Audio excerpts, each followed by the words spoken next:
What was the phrase you had earlier, Martha? The pod squad back The, together again. the pod squad back together again. Very good. Very Terrible good. trio. I've been on a road trip to Chicago with my two daughters. They're out.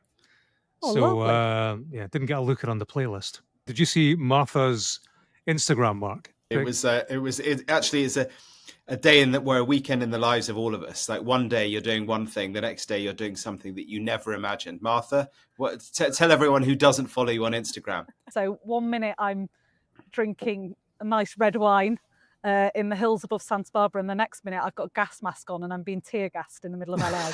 Yeah, and I love that picture. Protesters in the background, you with a gas mask on. Your caption, should have been wine tasting today. Hi, I'm Martha Kelner. I'm Mark Stone. And I'm James Matthews. It's Tuesday, the 10th of June, day 141 of Donald Trump's presidency. I've been on the streets of Los Angeles where immigration raids have spurred riots. I've been at the White House as Trump returned from a mysterious overnight trip to Camp David, the presidential retreat just outside DC. He's back in Washington, straight into a standoff with the California governor, Gavin Newsom. It's ugly, it's playing out on the streets and on social media. Now it's heading for the courts. It's not the only headline with Donald Trump at the heart of it, however. The new travel ban for 12 countries has come into effect. So, Martha, let's begin with you. An extraordinary few days in Los Angeles. I was actually in Virginia Beach over the weekend, and I spent Saturday trying to switch off from the news. And then I caught on the screen of a bar in Virginia Beach, I caught the live pictures of LA, and I thought, oh, my goodness me. It's been quite the weekend, hasn't it, with protesters clashing with law enforcement, Trump deploying the National Guard against the request of the governor of California. And we've seen images of burning cars, tear gas, people being hit with rubber bullets. Take us, Martha, to the heart of it. What's it been like? Yeah, well, it's tense at the moment. This is a city that feels a little bit on the brink. I'm recording this from a car in a car park on Alameda Street, which is in the heart of downtown LA. The protests here are in their fourth day. We're recording this at around 3:30 local time in LA. And once again, skirmishes are beginning to flare up between law enforcement and protesters outside the Metropolitan Detention Centre, which is just a little bit further along the street from where I am. And this has been a flashpoint for these protests because it's inside the Metropolitan Detention Centre where some of the people who were rounded up by the immigrations and customs enforcement officials, some of them are being held at the Metropolitan Detention Centre. So I think, the potential for this to descend into disorder once again is definitely there, especially as, people are finishing work and school for the day. It does have the potential to flare up, definitely. Martha, let's rewind for anyone who tried, like me, to switch off over the weekend and is still switched off. Let's get them up to speed. What's it all about? Yeah, so originally these protests were prompted by a series of raids which took place at workplaces across Los Angeles. So restaurants in Paramount, which is a predominantly Latino area of Los Angeles, just beyond the downtown area. And then the Garment District, which is a place which is 40% Latino, lots of clothes retailers, clothes wholesalers in that area. And ICE went in there to conduct raids, searching essentially for illegal immigrants. And they had some resistance on the ground to those raids on Friday. There were then largely peaceful protests for the first part of Saturday. And then these violent scenes started to unfold. But definitely these protests have become more ugly since Donald Trump made that astonishing decision to deploy the National Guard troops onto the streets in LA. I arrived back here on Sunday afternoon, around the time the protests really turned ugly. I was outside the detention centre that I mentioned earlier, and it was pandemonium. Protesters hurling glass bottles into a line of police officers, police cars being chased away by protesters, or I guess I should call them rioters.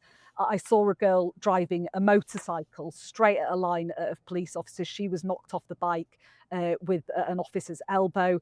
Police, in turn, were using tear gas and rubber bullets to try and break these protests up. But they were firing pretty indiscriminately. I've got a friend here who works for one of the Australian news organisations. She was doing a live report when a rubber bullet seemed to be fired directly at her, and it hit her on the bottom part of her leg. My cameraman Chris was hit by a bullet in the head, a rubber bullet, which ricocheted off the ground. Luckily, he was wearing a helmet, but that's the reason that we do wear these helmets and these gas masks on air, which look a little bit overkill. But the air here was, heavy with tear gas yesterday and rubber bullets flying all over the place. Martha, that sounds extremely challenging. Tell me about operating in that environment, and also these protesters. Much discussion about who they are. Are they protesting about a cause, or are they actually hell-bent on violence? That's the discussion, the political discussion that's taking place. What sense do you get from what's around you? Yeah, it's definitely a fast-moving situation in terms of reporting on the scene here. You can't hear yourself think. Often you're doing live reports on air, and because the picture is so compelling and the story is so important, the rolling news, dictates that you stay on the picture and you speak to the picture. In terms of the makeup of the protesters here, it is pretty much the demographics of downtown LA and the surrounding areas. A lot of ethnic minorities, certainly a lot of Latinos on the streets, a number of Black people, white people too, and a lot of them are first and second generation immigrants from Central and South America. They say that they're here to make the point that they wholly disagree and are appalled by the techniques that are being used by immigration officials to round up those that the White House say are illegal immigrants who have no place being in the United States. And a lot of them have seen viral videos online, for instance, of women being put into the back of vans by immigration officials. They've heard stories about people being held underground at this detention centre in LA. But then there are this hardcore of agitators, no doubt about it. People who come down here hell-bent on violence. They, see the police, they see the National Guard on the streets, and they think, oh, I'd quite like to be a part of that. So I think there is a fringe of these people who do just want to cause chaos. And I guess that is why Gavin Newsom has said he's really worried that having the National Guard there up against these agitators, it could get really very nasty. I mean, even Tom Homan, who is the border czar, said that he is worried that someone is going to get killed and that could happen any day now. I mean, the prospect of an American soldier in uniform killing a protester, it's the optics quite beyond the tragedy would be really, really worrying indeed. I guess it's worth us just explaining how unusual it is for a president to order the National Guard of a particular state onto the streets of an American city. The National Guard is America's military reserve force. Each state has one. It's the gift of the governor under normal circumstances to decide whether or not to mobilize the National Guard. It's often done in natural disasters, all of that sort of stuff. This is different for the federal government, for the White House, to deploy them, to effectively federalize them, is extraordinary. The last time it happened was Lyndon Johnson in the 60s. He sent them into Alabama to protect civil rights marchers back then. So that is the context. That is why this is very different. And then add to that the fact that actually the California governor, Gavin Newsom, has said to the president, please don't send them. We don't want them. And he's overridden that and sent them anyway. Yeah, astonishing. And Gavin Newsom says that, this is a cynical political ploy by Donald Trump, and that he wanted to inflame the situation here, that he wanted to see these scenes of pandemonium. And that's why he put military on the streets of Los Angeles. Gavin Newsom said that this was a huge, gross overreaction. And, if Donald Trump did want chaos, you have to look at what's happened over the past couple of days and say, well, he's got what he wanted, because, I was watching shirtless men waving around Mexican flags, standing atop burning cars as other people threw traffic cones into the flames. And, they were throwing fireworks at the police, and it is chaos and does have the potential to get even worse. And of course, on top of the National Guard, we have 700 Marines who have been mobilized, ready to be deployed onto the streets. So it's easy to see how this might escalate and the speed with which it might do so. California, Gavin Newsom, he is launching a legal challenge to the presence of the National Guard. That is on the premise that Donald Trump has sent them in. The law, the statute involved here says that a president can deploy National Guard when the US is invaded or under the threat of invasion or rebellion against the authority of the government. Now, California is looking at this and saying, well, hang on a minute, there's no invasion, there's no rebellion.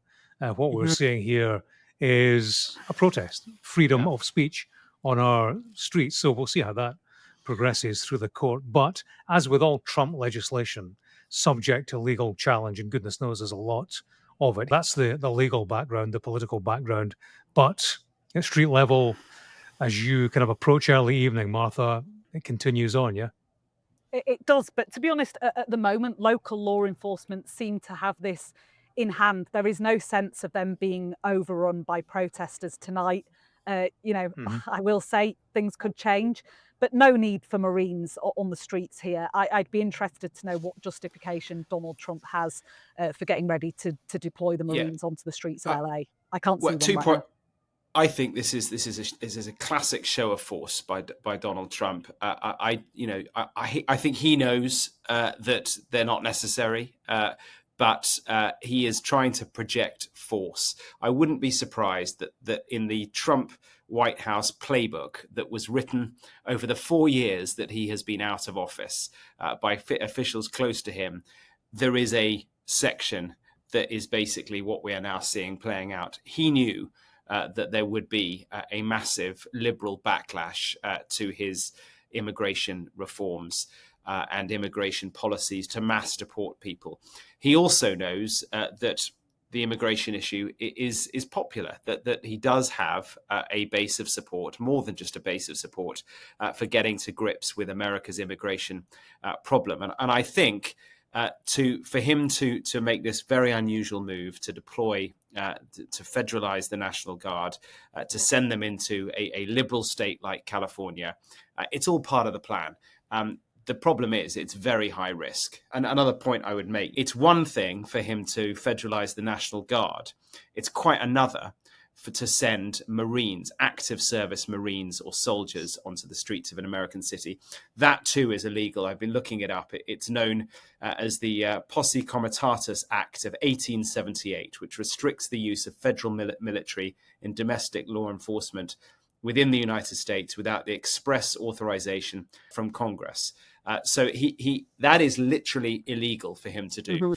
But as we know, when did that bother him? And remember, Mark, this is a president who, in his first term, he was presented with street riots, far worse and far more widespread than what we're seeing here, in the wake of the George Floyd killing. The difference then was that he was surrounded by individuals, officials who reined him in, who placed restrictions on what he wanted to do.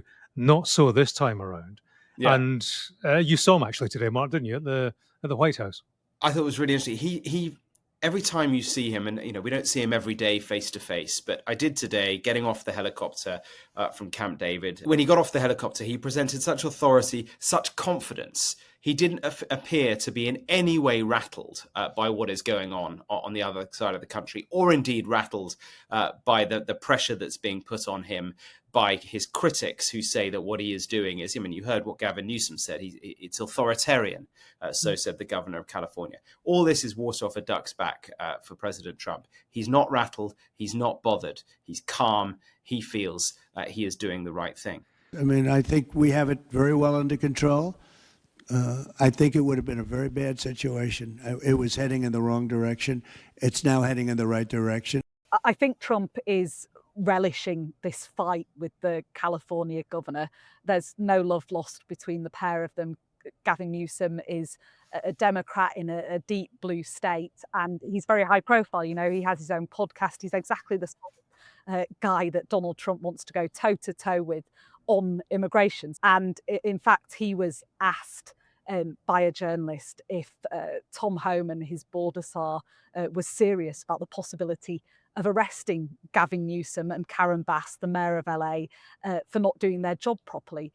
Trump said, I would do it if I were Tom. I think it's great. Gavin likes the publicity. So not quite clear if he was being entirely serious or not. But anyway, Governor Newsom responded on X to Trump's talk of his arrest, saying, "This is a day I hoped I would never see in America. I don't care if you're a Democrat or a Republican. This is a line we can't cross as a nation. This is an unmistakable step toward authoritarianism." And this is the same man who called Donald Trump a dictator.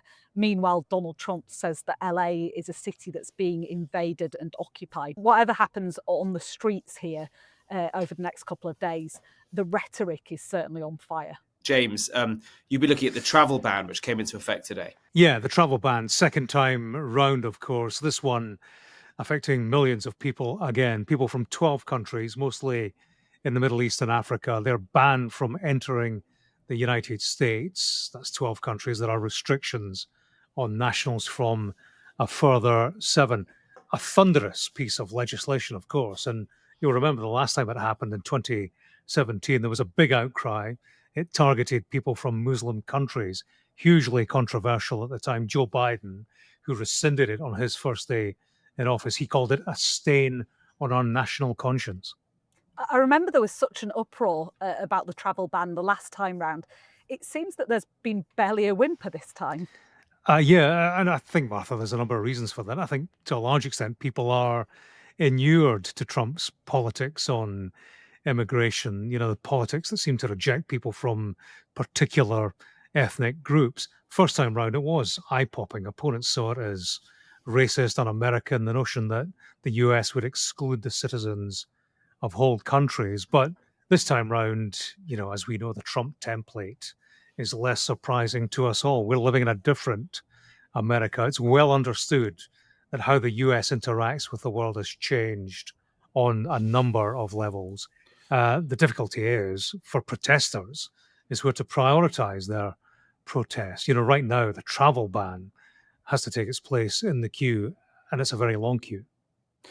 There was one other thing that I thought was really interesting today, an announcement at a business roundtable in the White House, where Trump announced a federal program to give every baby born in America over the next 4 years $1,000. Wow. Did you? Yeah.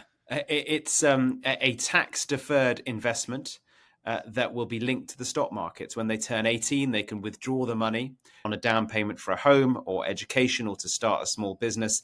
If the money is used for other purposes, it will be taxed at a higher rate. What's that old phrase about? If an offer is too good to be true. But Mark, in keeping with Donald Trump's marketing abilities, the account, well, it's got a name. It's been dubbed the Trump account. He announced it at a government roundtable at the White House in front of a number of CEOs.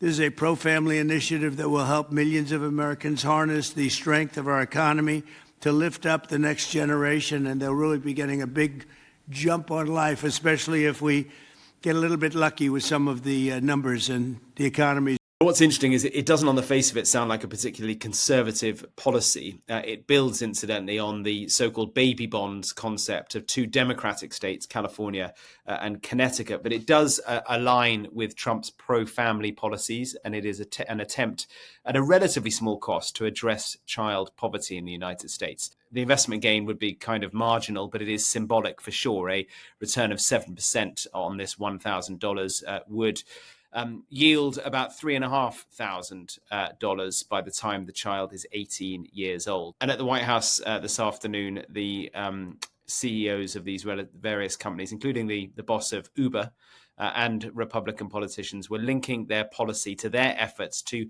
trumpet the merits of capitalism as young people are sort of soured in this wealth, as young people sort of turn away from capitalism, perhaps more towards socialism in this wealth inequality world. That is certainly their hope anyway. But I thought it was a very interesting initiative. We'll see how it pans out. Anyway, that's all for today's episode of Trump 100. We'll be back tomorrow with more. Yeah, thanks for listening. If you've got any questions for us about what's going on here in the United States, you can email us trump100@sky.uk or get hold of us via our own social media. Thanks very much for listening. Keep the head down, Martha, and good luck on the mean streets. Thank All the you. best.